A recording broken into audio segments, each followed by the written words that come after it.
In a critical situation, you do not rise to the level of your expectations, but fall to the level of your preparation. In this video, I will tell you how to prepare for the Polish B1 exam in a month, and if you have tight deadlines as I did, I will explain why 90% of the information on the internet does not match reality, and what is actually happening there.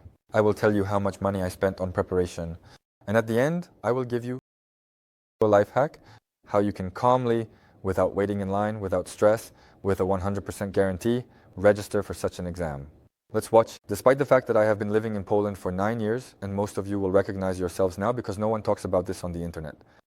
Everyone is used to showing only their strengths, but no one talks about this on the internet, right?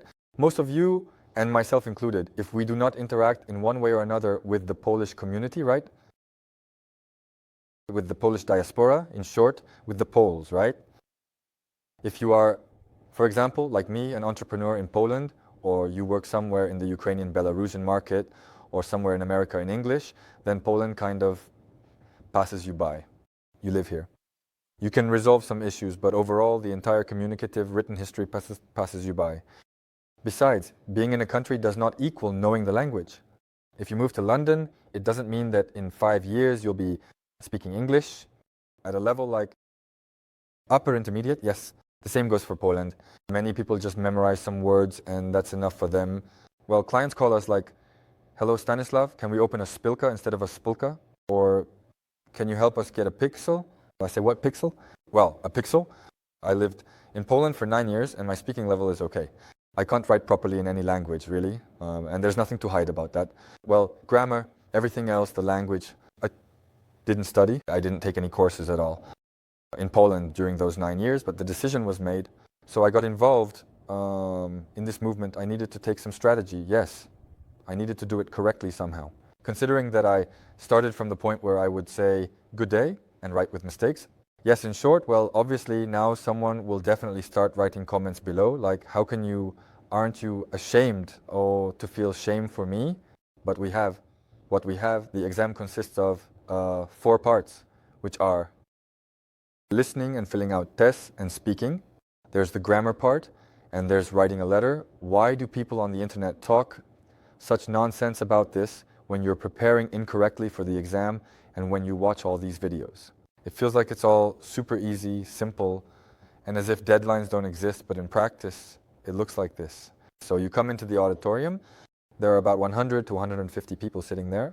That's how it was at our exam. They give some introductory instructions and simply start the timer. Each part has a specific timing, like 25 minutes, 30 minutes, 45 minutes, yes. But the pressure that, well, kind of hangs in the air is completely different from what they say on the internet. What needs to be done? First, you need to feel the ground under your feet and clearly understand your level of Polish. Take various tests and determine what level that is. A2, A1, maybe you already have B1, but that's unlikely. Second, you need to clearly understand how much time you have and understand the basics that you need to study. In my case, it was a month, which is quite short. Just so you understand, I started with the alphabet. That is, I sat down and literally in the first and second lessons with the teacher, we learned the alphabet. That's how basic my level was. But even with that, I communicate in Polish, write letters, and use translators to dictate correct constructions right away. And there are many things that employees do, so I didn't need to know the language well there. To know the language grammatically well. Understand how much time you have, and understand what you don't know, and break it down. In my case, I had exactly 1 month, and I understood that time was limited, so I decided to study 6 days a week. That is, I made the decision to study 6 days a week. And that's practically how it turned out, meaning I had about 4 weeks and studied Polish 6 days a week. Simply, today with a tutor, tomorrow without. The day after tomorrow with 2 tutors then. For example, I could take a break, then again by myself, then again with a tutor. Well, I was working hard every day because the deadlines were tight. What is important to pay attention to when preparing for this exam? Point number 1, determine what your budget is, if you have one, and how you are willing to prepare for it if you want to prepare. And here the hierarchy is as follows. Working with a private tutor is the top. Next are group classes, and then self-study. And there is also a 4th option, do nothing and just show up for the exam. That's also an option. So, understanding my situation, I immediately chose the first option which means I chose to work with a tutor. This was in addition to the homework I was doing. If you don't like the teacher, then the first point, the first mistake, is not to be afraid to change them. If you don't like them, change. Yeah. If you don't like the next one, change again. You should have the feeling that you leave the lesson, whether it's Polish, group, or personal, and you understand that, first of all, everything is clear to you after this lesson. Secondly, you don't feel strange, humiliated, crushed, oppressed, and so on. That is, you feel inspired, you feel that there is some progress, success, and motivation. Point number 2. This is often talked about on the internet, but you understand that knowing the way and walking it are different things, so I will tell you this one last time, and please hear me. Please, you need to be prepared specifically for the exam in the language. Polish exam in the Polish. Polish language is a problem, specifically for this exam. Because there was a teacher who was preparing me just for the Polish language at the B1 level, and it turned out that I was kind of approaching the point where I was starting to understand the language at B1, but it was as if I wasn't moving towards passing the exam. Consequently, I simultaneously involved 2 more teachers, and we prepared specifically for the exam. And what's the difference? Just between preparing for the B1 level and when you're being prepared for the exam. Firstly, you don't need all the topics and all the words of the B1 level in Polish. Secondly, there is a speed criterion because it's an exam which is done within a specific time. That is, you complete each part within a certain time. So the next recommendation is to focus on your weak side, and believe me, for 95% of you, your weak side is grammar and writing. Well, I mean, 2 points. First, if you think you speak Polish well, that's far from the truth. Chances are you just haven't been given real honest feedback, so check this out. Look at it from this angle.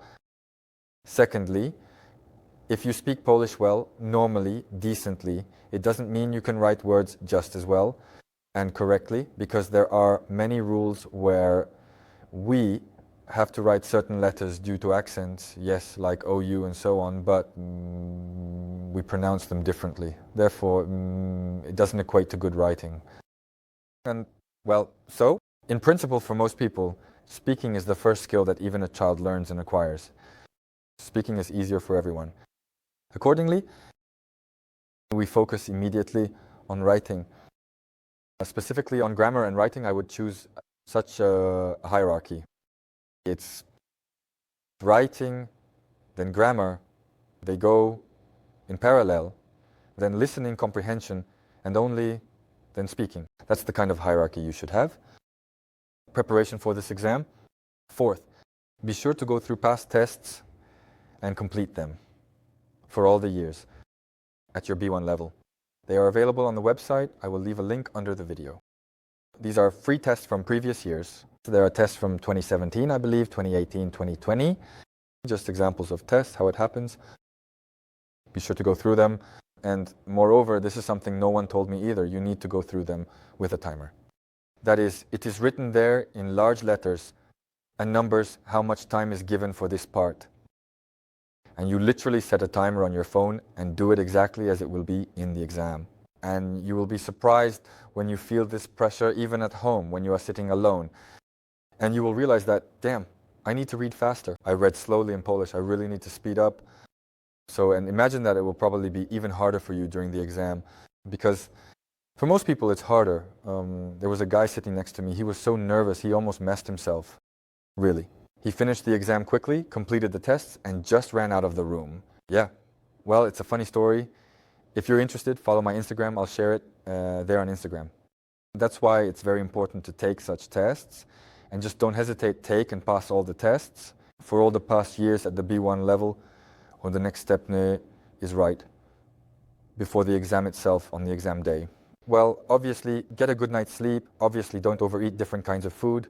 It's preferable to come having eaten a little or there. On an empty stomach, you can eat dark chocolate before the exam. It's also important to use the restroom, cry if you want, and then enter the auditorium. And then, well, understand that for the next 25 minutes, we will be intensely focused, but it won't be just 25 minutes. There's also an introductory part that will definitely take about 20 minutes to explain how the exam works, and then another 25 minutes. The first part is called listening comprehension. So for 40 minutes, you need to empty your tanks. Now, a few secret life hacks for which I paid 1,500 zlotys. So, number one, if you pass the grammar part and the writing, then there's a 98% chance you've passed the entire exam. Congratulations. Well, it's easy to check this.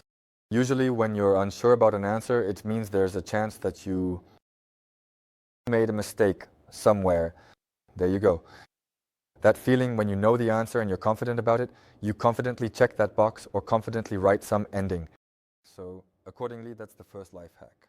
The second is understanding that from all the language, yes, that exists, and the B1 level, you actually don't need to learn that many things, but you need to learn them very thoroughly.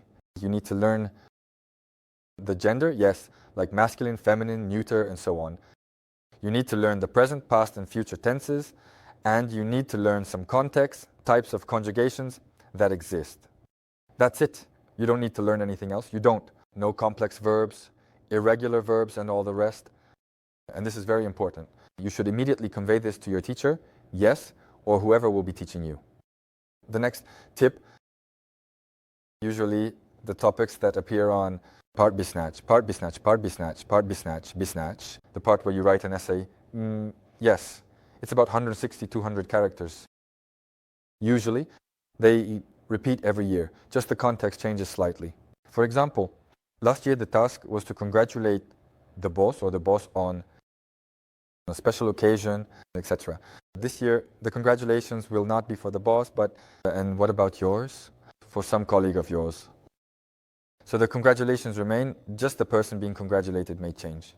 Usually, it's the boss, it's a colleague, some colleague, a buddy, and some relatives. That's all. So learn to write these congratulations.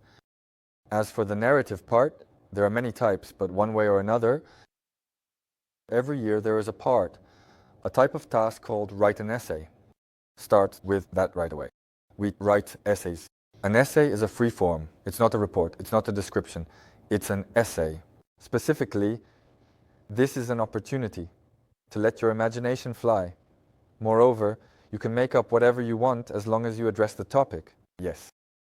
And again, the thing is that usually these essays also, well, the essence of the essay remains the same, and you can just describe. Last year you had to write an essay about a dog, this year about a person, and next year. Yes, and I don't know about the hunt itself, yes, but the essence is the same, and that's correct. By choosing the right words, learning them, and memorizing them, you will be able to increase your chances of passing the exam. An important point, the results of this exam will come to you on average in 5 months. You will wait about 3 to 4 months for the decision itself, meaning your evaluation. And then another 2 months, you will wait for the certificate itself. I asked the examiner why it takes so long, and she said that 20% of all exam forms undergo an audit by some external auditors, external teachers, to ensure there are no fabricated grades. That's why it takes so long. Now, how much money did I spend on preparation? I calculated, and I approximately spent 1,500 zlotys on this whole thing. This is considering that I studied entirely one-on-one. I had around 20 lessons, so give or take, and I really immersed myself deeply. Can it be cheaper? Yes, it can, if you already have some level of Polish, especially a grammatical level, some understanding of Polish. Then I would recommend going for group training, which is available directly in the companies, through which you can register for the exam. They have specific preparation for this exam. It's a 1-month intensive course that costs 600, 800 zlotys. This could also be your solution. In conclusion, I promise to tell you how you can register. Register painlessly and comfortably. On the internet, everyone says that to register for the exam, you need to sign up through some universities, open the website at the right moment, and stand in some kind of queue. In short, it feels like it's easier to buy a ticket to Justin Timberlake than to register for the Polish language exam. And indeed, it was like that, to be honest. But now there is a great opportunity. There are commercial schools that have received an examination license, including some in Warsaw. And You can register for the exam through them, especially if you will be taking a month-long preparation course with them. Then you are sort of guaranteed a spot. Yes, that they will register you. That's how it was for me. I found such a school, I registered through them. They said, congratulations, you are taking the last spot. I said, great, that's my spot, please register me. They said I needed to pay. I quickly paid right away and the next day. They wrote a letter saying, congratulations on the 4th of February. We have registered you for the exam. We are expecting you at the exam. This exam is specifically from this school. It is certified by the state. There were about 150 people and, well, everything worked out. The exam price is the same whether you register through some university and take it there or through any commercial school, as it all comes from the Polish state. Well, I wish you to pass well the Polish exam. Once you pass it, come back to this video and leave me a comment. How it went? The most important thing, I want you to note this. Do not think that this is an easy exam. I don't understand why people on the internet say that it's an easy exam. I am a person who has lived in Poland for 9 years. I am someone who communicates in Polish. I have, let's say, an entrepreneurial mindset, meaning my head probably thinks in a certain way. I cannot say that it was easy, that it was like I just came and I didn't need to prepare or look at any papers, not do homework, not invest in learning with a tutor. Honestly, I can't say that. That's why it was important for me to set, Arsonia, the right expectations for you. Take these practice tests, learn the language, prepare for the exam properly so you don't sweat it out 10 times over, or even worse, waste time and then fail it. Thank you. Goodbye. Friends, thank you for watching this video. If you liked it, give it a thumbs up, subscribe to the channel. You will find all the contacts below the video. Write your questions in the comments about what else you are interested in learning. And have a successful business in Poland. If you need help with company registration, opening a sole proprietorship or accounting, also write to us. All links are in the description. Take care.